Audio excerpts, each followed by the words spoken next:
Hello friends, it's Mr. Matt again. We are back and today we're going to be working on building a name tag. So we've learned a lot of skills in the previous videos and now we're going to want to go ahead and make something. And what better to do than display your name? And I've gone ahead and I've created a base project here, but if you happen to not have created that project yet, go ahead and say, hey, I want to go ahead and create a clip up here on home. I want to go ahead and hit create and do a 3D design.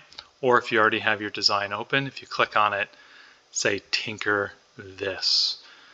I'll go ahead and open our design. You say, look, Mr. Matt's nameplate tag is done. Video over. Thank you guys. That was 1 minute. We'll make it a short. No, definitely not.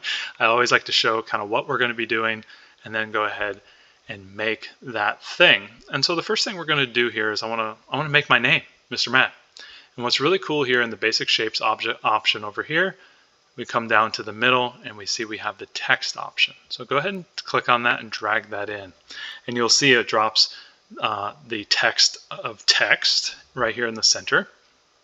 And what happens is, let's go ahead and click on that. So any type of object that you drop in to the workplace, you have the option to select. So let's go ahead and select it. And then what's awesome is it creates a little dialog window and it gives us options. We have solid, and we have whole. And let's not worry about whole right now. We'll talk about that in a future video. But let's go ahead and talk about today with the solid. Now, Mr. Matt's name tag was already red, so let's go ahead and choose a different color.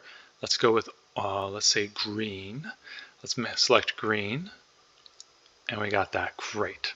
And so you can see here, we've selected it. It looks green.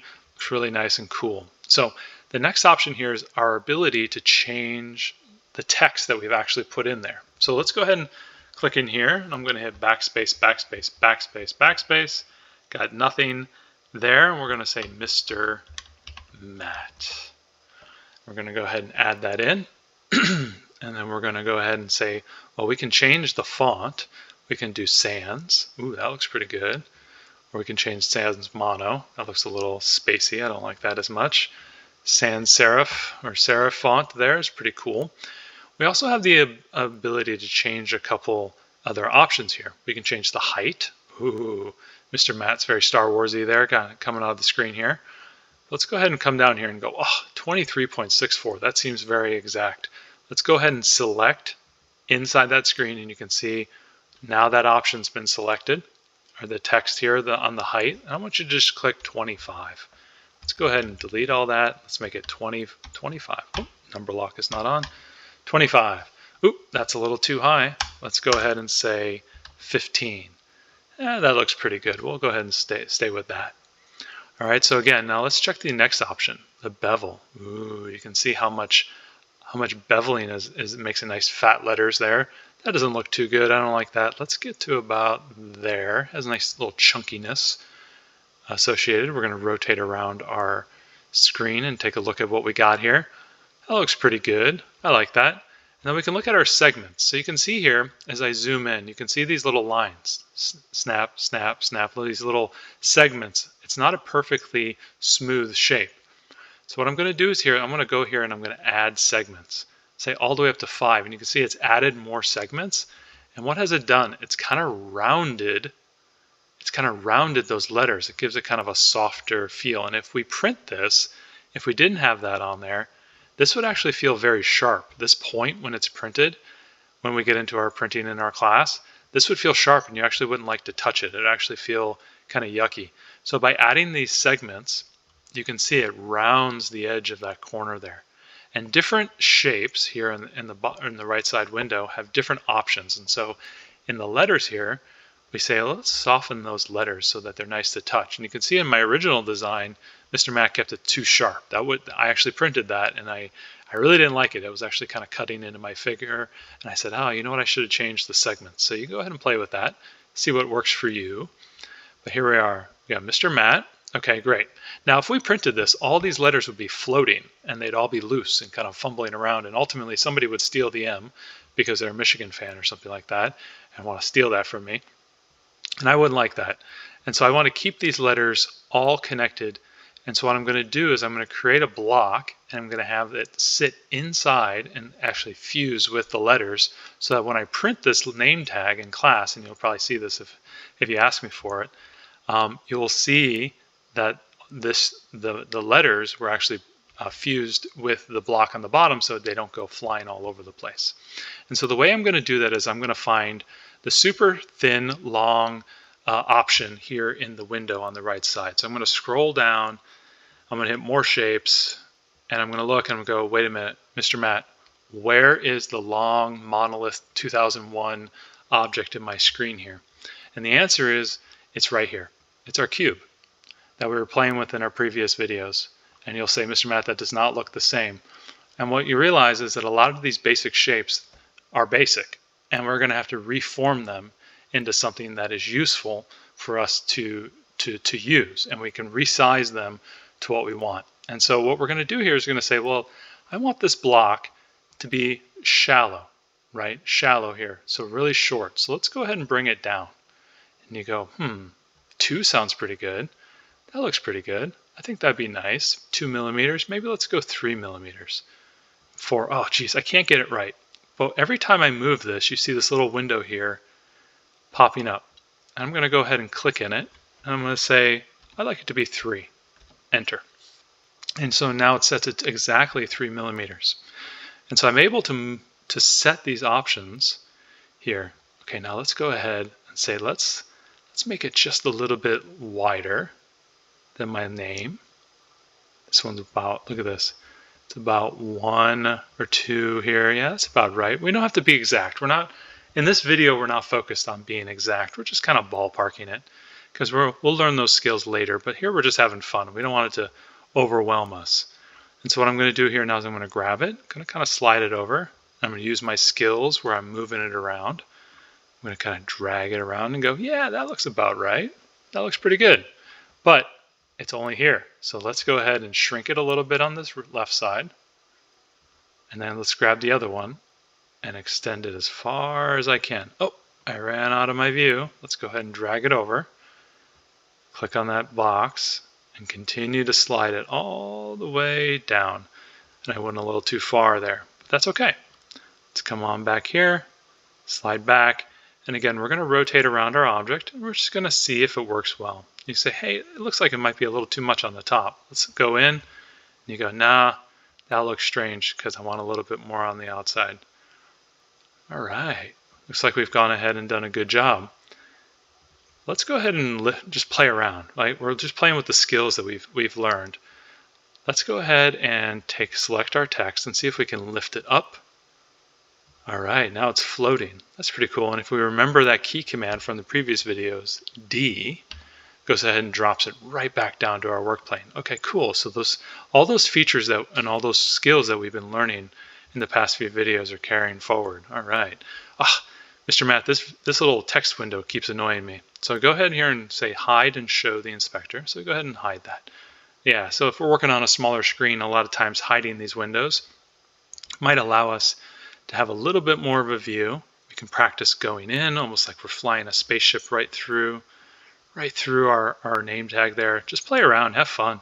There's no wrong answers here. So Mr. Matt has made his name tag, and I think it's looking pretty good. All right, now I wanted to show you 2 other options here. So we have 2 objects in this workspace.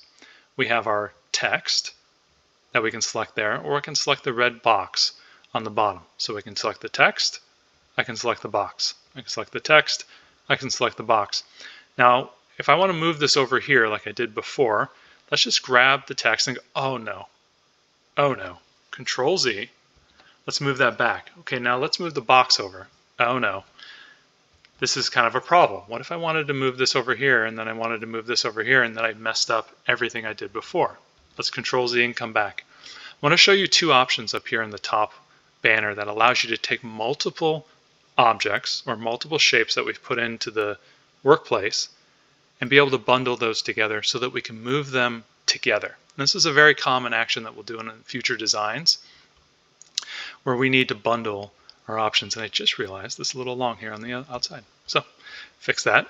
So what we're going to do is we're going to click with the left mouse button out here, and you can see this little dotted line and I'm holding the mouse button down, the left mouse button, and I'm going to scroll over and select both of my objects. And what it has done, I'll do that again, I'm going to click out here, or I can click out here. I can click kind of anywhere in the white space and just select over and include at least some portion of the objects I want to select. And in this case, it's the green text in the red box. And when I release the button, what has happened is both objects have been selected together. And what I'm going to do is I'm going to come up here and I'm going to select one of the two options. And the first one I'm going to select is called Bundle. When I select Bundle, what's happened is it's taken those two objects and said, wherever one object goes, the other object goes, and it maintains the exact same dimensions and everything that we wanted wherever they were placed in respect to each other. So if I select out here and I click the text, when I move the text, the red box goes with it. If I come out here and I select the red box goes with it.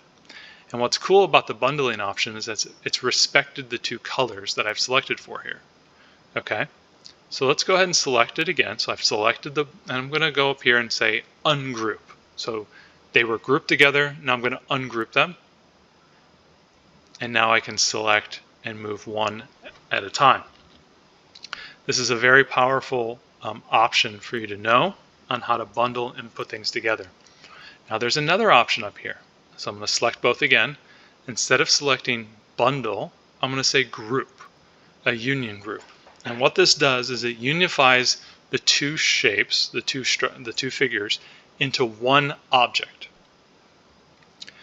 And they've chosen the one color that goes with it. Now this in the tool is considered considered one shape. It has one dimension. You can resize it. You can do all these fun little things, but it has the one color associated to it. So let's go ahead and select it again, and let's say ungroup. And by ungrouping, the two shapes reappear in their respective colors. And again, I can move them independently of each other. So those two options were the left mouse click allows me to select. Now look, all I've got to do is select just a piece of those two. And I select it, it selects both shapes, and I have the bundle option, and I have the group and the union option. So if I do the bundle option, it allows me to put my thing up over here, just like I was able to do with the Mr. Math thing, name tag on the top, and I was able to move it around. Okay, now that it's bundled together, all of our resizing options that we see here, the black boxes and the white boxes, are all the same. So let's go ahead and hit Shift White Box. It allows me to scale in all directions my name tag. So if you want to have a small name tag or a really big name tag and you want to keep all the dimensions correct, we go ahead and do that. Now if I just wanted to be a squished name tag, a little smushed face, we can go ahead and do that. I can bring it back. If I want to kind of resize and make it a stretched and long name tag, I can do that. If I want to make a smushed name tag, I can do it as well. And if I get into a weird situation, I Control Z and I'm back to normal. So hopefully that helped you build your name tag, play with the name tag, play with the bundling and the grouping options, learn how to manipulate the work plane like we had with controlling the view, and also moving our objects and resizing those objects in the video. And I'll see you guys next time.